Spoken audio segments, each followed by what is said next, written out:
Hello! Today's lecture is a beginning of aircraft dynamics.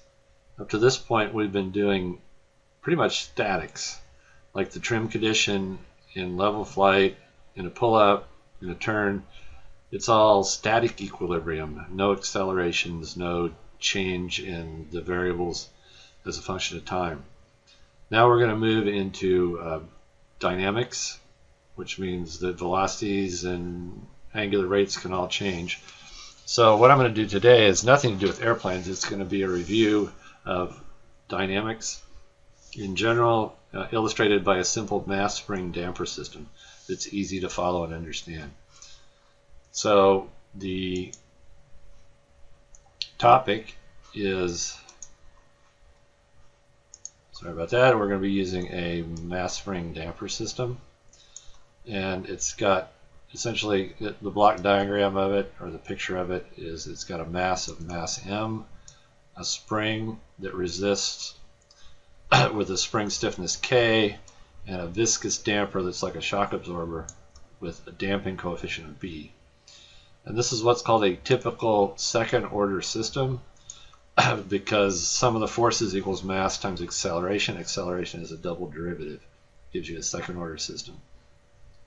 In fact, that's how we model this mathematically. We say the mass times the acceleration is equal to the sum of the forces. That's Newton's law. So we do a free body diagram just like in dynamics. Here, K times X is the spring force. B times the velocity is the damping force.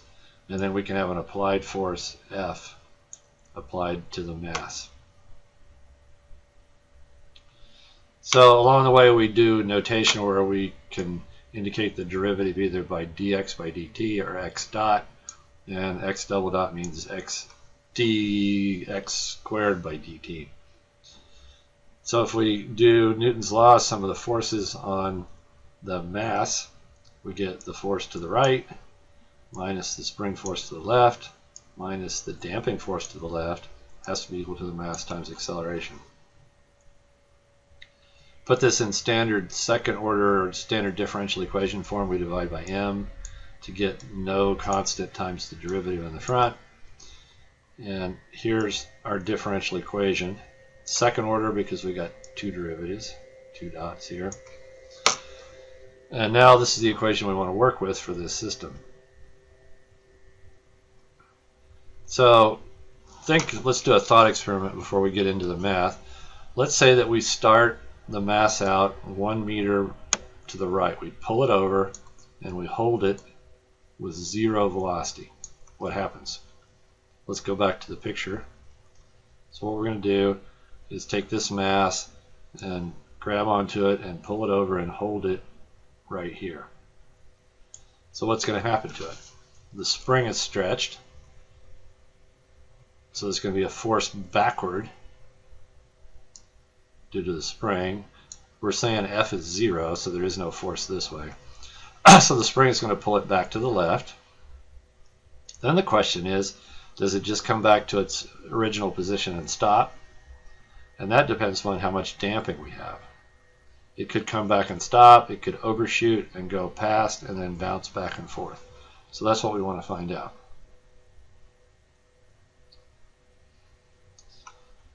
So that kind of thought experiment leads us to what's called the homogeneous solution, where there is no force.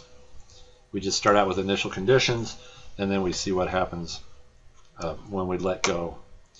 So the math guys say that the way that you solve this, you're looking for a solution, is you assume x looks like this, e to the st, and then you find s to make it work. If you can, you got a solution. If you can't, then you don't. So we need to substitute this everywhere you see x up here. So we need to take this second derivative and the first derivative and no derivative. So here x homogeneous is e to the st. X dot is s e to the st because the derivative exponential takes the s out here. And then x double dot is s squared e to the st because that's the derivative of this up here. Substitute that into the differential equation. So here's the double derivative, single derivative, no derivative, force is 0.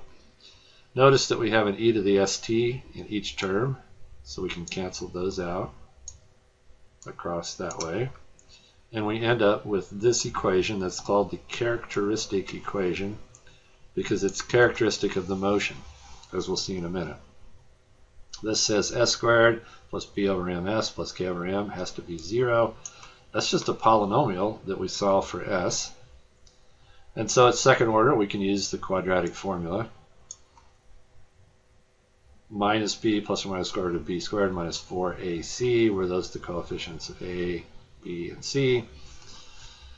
And then the math theory says, okay, we got two solutions because of the plus minus here.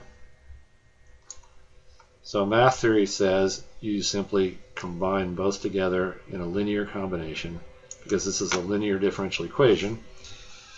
But we have to put these constants out in front because those are determined by the initial conditions of the problem.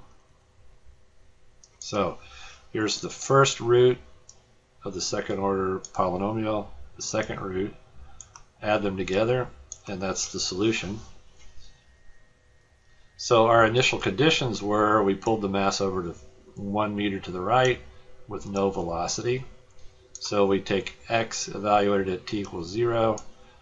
That has to equal 1, and then we take the derivative of this, and that has to equal 0. We'll do that in a minute. All right, some nomenclature. S1 and S2, the roots of the characteristic equation, are in dynamics or math called eigenvalues. Well, that's messy. And in control theory, they're called the roots of the characteristic equation. We, in this class, will tend to use this terminology. All right, so that's the homogeneous or unforced solution. If you have a forcing function, that is, if f turns out not to be 0, then you also need to find a particular solution. And what you do is you find some xp, anyone will do the trick, that solves this equation with f over on the right. Remember, in the homogeneous solution, we had the right-hand side as 0. Okay, so back to the particular solution. We want to find an x, an xp that solves that with f. And if we can find one, then we simply add it to the homogeneous solution, and that's the solution of the forced problem. All right, so now we're going to do that example we started to talk about. We're going to take the mass, we're going to move it, pull it over 1 meter. So here's our initial condition there. The force is 0. This is the homogeneous. And we hold it there. In other words, we don't move it once we get it there, and then we let go. We'll put some numbers in the problem. Mass is 1 kilogram. K is 25 newtons per meter squared. And B is 12 newtons per meter per second. So if we plug those into the formula, B over M is 12. And K over M is 25. So here's the problem for that physical situation right there. Notice that we plugged it in and we get e to the st in all the terms, so we cancel those out just like we talked before, and we get this characteristic polynomial or characteristic equation because it's set equal to 0. And we get two roots, because that's what happens when you put a polynomial set equal to 0. Those are called roots. And those two roots go into the homogeneous solution. And so you can use the quadratic equation, plug in the numbers like down here to get the two roots. Or you could simply pull out your calculator, enter this second order polynomial and tell it to find the roots, or you can pull up MATLAB, and MATLAB will find the roots of the polynomial. So the roots are minus 2.683 and minus 9.317, and those go back up here into the solution. So again, where did these numbers come from? They came from the physical parameters k B, and M that were in the differential equation, and then when we looked for a solution, we got the roots. So here's the solution.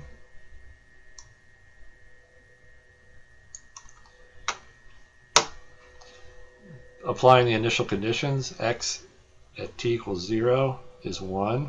So we plug in here and here for t equals 0, and that says c1 plus c2 has to equal 1. And then the second initial condition is that there's no initial velocity, so x dot is 0, so we have to take the derivative of this thing up here. So the minus 2.683 is the constant that comes out with the derivative, times c1 times e, and then we're going to plug in t equals 0. You get the minus 9.317, goes out here, c2 e to the 0, and so this has to equal 0, so we end up with two equations and two unknowns. We can substitute, solve the bottom equation for c1, and then stick it up here, or you can simply plug in two equations and two unknowns into your calculator, and you get these values for the constants. Here's those two constants we just calculated from the initial conditions. Here's the roots from the characteristic equation that came from the differential equation. And we can simulate this. I used Excel spreadsheet, set t equal to 0, and then 0.05, 0.1, 0.15 in time steps, just to see what this thing did. So that's on the next page here. Here's t in this column, and then I simply used the solution to calculate x, and then I took the derivative to get x dot, or the velocity, and you can see that it does what you'd expect. At time t equals 0, it starts out at 1 because we pulled it over there and held it, and then the mass slowly moves back to its initial equilibrium position of 0. And by the way, that indicates it's statically stable because it does head back, and dynamically stable because it heads back to the solution. And notice the velocity starts at 0, it goes up to some maximum value, and then it comes back down to 0 when it stops at its original position.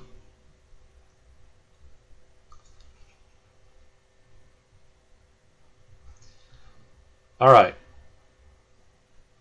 So now, second example is, let's do the same system as above, same numbers for K and B and M, but now we're going to say we're not pulling it over, we're going to just turn on a force of 25 newtons at time t equals 0 when the mass is at 0 and 0 velocity. A side note is that equilibrium is when x dot is 0 and x double dot is 0, because equilibrium means there's no velocities. So if you set in the differential equation x double dot to 0 and x dot to 0, and you put 25 in for k and m is 1, you find out that the equilibrium position is 1 meter over. So what that really means is that once you apply a 25 Newton force on the mass, the spring stretches over 1 meter, and since the spring constant is 25, then you get a force balance at that new position. All right, so how do we find that solution? Remember, the force solution is the homogeneous solution plus a particular solution, and so we already have the homogeneous solution. We can't use the C1 and C2 we found before because that was for a different problem. That was when we pulled the mass over. So we need to refine C1 and C2 for the new initial conditions. For the particular solution, all we have to do is find one that works. And the trick there, if you remember from differential equations, is that you choose a particular solution that's the same form as your forcing function. So since 25 was the constant, we choose xp to be some constant, C3. So xp dot is 0, xp double dot is 0, and here's our differential equation, so we substitute this constant in here. Of course, we get 0 for double dot, 0 for dot, 25 times C3, because that's our constant that we're trying to find for the particular solution, that's equal to 25. So that equation says C3 is 1. So that gives us the particular solution. Here's the homogeneous solution. Add on the particular solution we just found that fits F equals 25, and then we apply each of the two initial conditions that we're using to get the C1 and C2 for this particular problem. So if you apply these two, you get another set of two equations and two unknowns, and these are the values you get when you solve those set of equations. Again, you can solve the second equation for C1 and plug it back in up here and substitute and solve, and then back substitute back down here, or you can go to your calculator and just solve two equations and two unknowns. So here's the solution when we turn on a force at time t equals 0 and start out at 0 position. So what does this look like?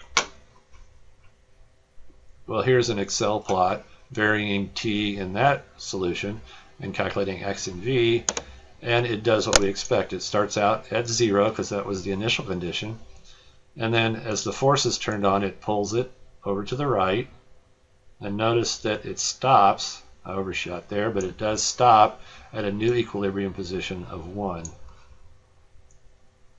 And the velocity initially was 0. It increases as it slides over, and then as it stops at the new equilibrium, it comes down.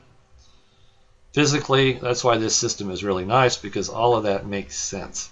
We can think about the mass and spring, and the solution, the mass solution, fits what we would expect from our actual solution. All right, so that's an introduction to dynamics. We'll talk a little bit more about this, and in fact, next time we'll talk about a Laplace transform method on how to solve these same equations. Then we'll talk about airplane equations.